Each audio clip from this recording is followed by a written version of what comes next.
Did F1 try to cover up its own drivers' deaths? The glitz and glamour of F1 hides a dark history of fatal crashes and alleged cover-ups. In the sport's most dangerous era, the 1970s, some claim that the true number of driver deaths was hidden from the public to protect the sport's image. The most horrifying incident was at the 1977 South African Grand Prix, where Tom Pryce and a track marshal were killed in a crash so gruesome, the footage was immediately censored and has never been fully released. Is F1 hiding other dark secrets about its past? And how many other fatal accidents have been swept under the rug? The truth is buried deep in the archives.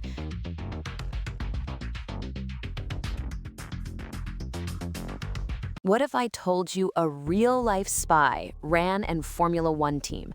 This isn't a movie. It's the true story of the Shadow Racing Team. Founded in the 1970s by a former U.S. intelligence agent, the team's mascot was a spy in a trench coat, and their cars were painted jet black. They were the ultimate enigma, a team shrouded in mystery and suspicion. But they weren't the only ones playing games. Formula One has always been a hotbed of espionage, with teams constantly trying to steal each other's secrets. From photographers with hidden cameras to engineers switching teams with briefcases full of data. The art of the Formula One spy is as old as the sport itself. Who is spying on who right now?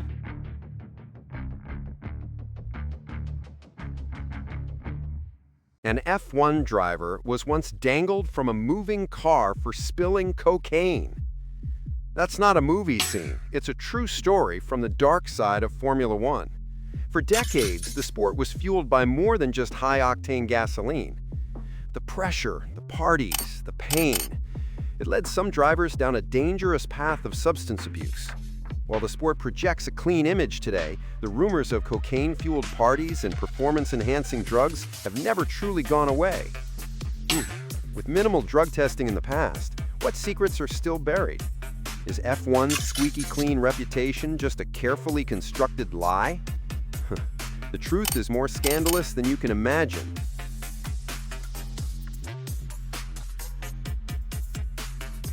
For decades, F1 sold a fantasy of fast cars and beautiful women. But what was it really like to be a grid girl? These women weren't just models, they were part of a culture of sexism and objectification that ran deep in the sport. While F1 officially banned grid girls in 2018, the paddock is still a boys' club. Female fans are often dismissed, and women working in the sport face constant harassment and discrimination. The recent scandals involving team bosses have only exposed the ugly truth that F1 has a massive problem with women. Has anything really changed, or has the sexism just gone from the grid to the boardroom?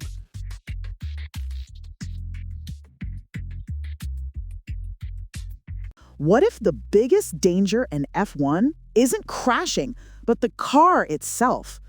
Drivers are being slowly torn apart by the insane G-forces of modern F1 cars. We're talking up to 6G in corners, the equivalent of having a small car strapped to your head. This isn't just uncomfortable, it's causing long-term damage. Drivers are suffering from vision problems, chronic pain, and even brain damage. The teams and the FIA know about it, but the cars just keep getting faster. Is F1 sacrificing its drivers for the sake of speed? And what happens when a driver blacks out at 200 mph?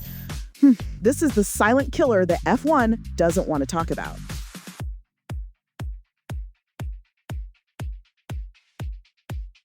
Is your favorite F1 driver just a rich kid who bought his seat? Welcome to the dirty world of pay drivers, where talent takes a backseat to a fat wallet. For decades, teams on the brink of collapse have been saved by drivers who bring millions in sponsorship money. But where does this money come from? Shady oligarchs, mysterious investment firms, and even government funds have all been used to buy a seat on the grid. It's a system that locks out more talented drivers and turns F1 into a rich kids club. So next time you see a rookie driver spinning out, ask yourself, are they there because they're the best or because their dad is a billionaire?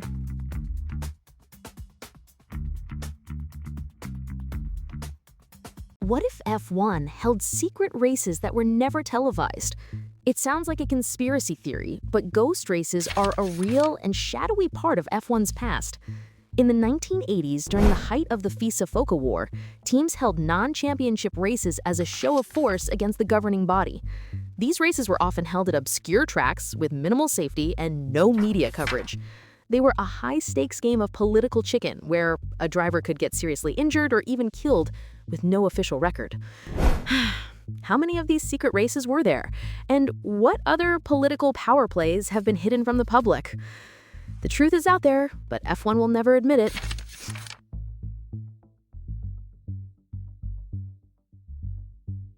What if you were forced to race a 200-mile-per-hour missile just days after watching a friend die in one? In the brutal world of F1, there's no time for grief. Drivers have been pushed back into the cockpit after horrific crashes, personal tragedies, and even the deaths of their teammates. The pressure to perform is so intense that mental health is often ignored. We've seen drivers race with broken bones, concussions, and unimaginable emotional pain. Is this a sign of incredible bravery or a toxic culture that treats drivers like disposable assets? The stories of drivers being forced to race against their will are a dark secret that the sport would rather you forget.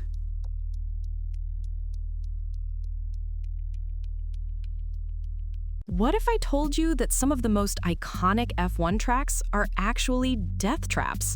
We're not talking about a tricky corner, we're talking about tracks that were designed with a blatant disregard for driver safety. From the old Nürburgring, nicknamed the Green Hell, where drivers were lucky to survive a single lap, to the original Spa-Francorchamps, a terrifying high-speed blast through the Belgian countryside.